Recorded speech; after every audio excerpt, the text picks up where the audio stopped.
آئینہ نگر ایک ایسی ریاست تھی جہاں کے سنگ مرمر سے بنے محل دور سے یونانی دیومالائی داستانوں کا منظر پیش کرتے تھے۔ یہاں کے حکمران سلطان ہمایوں اپنی سخاوت اور عدل و انصاف کی وجہ سے پوری دنیا میں مشہور تھے، لیکن ان کے عالی شان محل کے در و دیوار ایک اداسی کی چادر اوڑھے ہوئے تھے، کیونکہ سلطان کی کوئی اولاد نہ تھی۔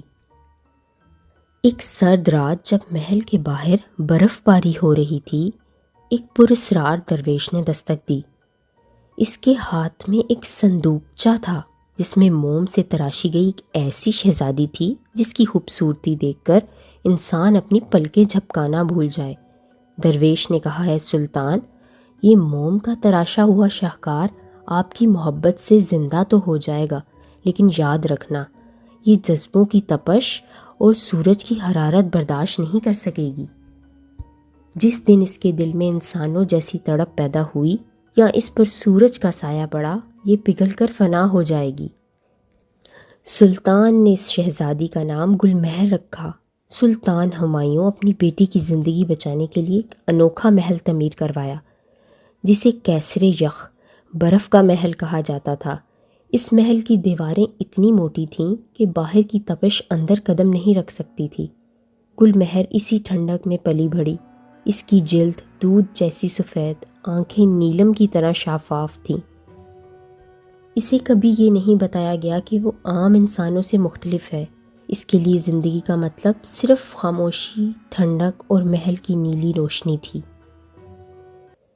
وقت اپنی رفتار سے گزرتا رہا۔ ایک دن پڑوسی ملک کا شہزادہ ذوالقرنین، جو اپنی بہادری اور شاعری کے لیے مشہور تھا، شکار کے دوران راستہ بھٹک کر آئینہ نگر کی سرحدوں میں داخل ہو گیا۔ اس نے جب صحرا کے بیچوں بیچ اس پراسرار برفیلے محل کو دیکھا تو حیران رہ گیا۔ ذوالقرنین نے محل کی دیوار کے سائے میں بیٹھ کر اپنی رباب نکالی اور ایسی درد بھری دھن چھیڑی جو فضا میں خوشبو کی طرح پھیل گئی۔ گل مہر، جو برسوں سے خاموشی کی عادی تھی، اس آواز کی سمت کھنچی چلی آئی۔ اس نے ایک چھوٹے سے سوراخ سے باہر دیکھا تو اسے ایک نوجوان نظر آیا جس کے چہرے پر زندگی کی سرخی اور آنکھوں میں خواب تھے۔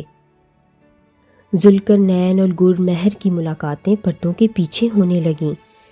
شہزادہ اسے بتاتا کہ باہر کی دنیا کے رنگ کیسے بدلتے ہیں، خزاں میں پتے کیسے گرتے ہیں، اور جب سورج طلوع ہوتا ہے تو آسمان پر نارنجی اور سنہری رنگوں کا سیلاب کیسے آتا ہے۔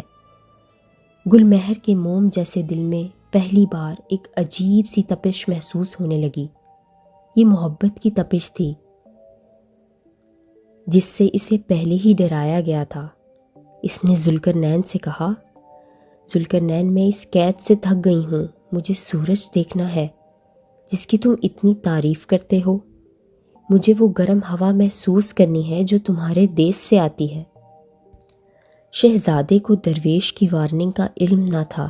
اس نے سوچا شہزادی صرف باپ کی سختی کی وجہ سے قید ہے۔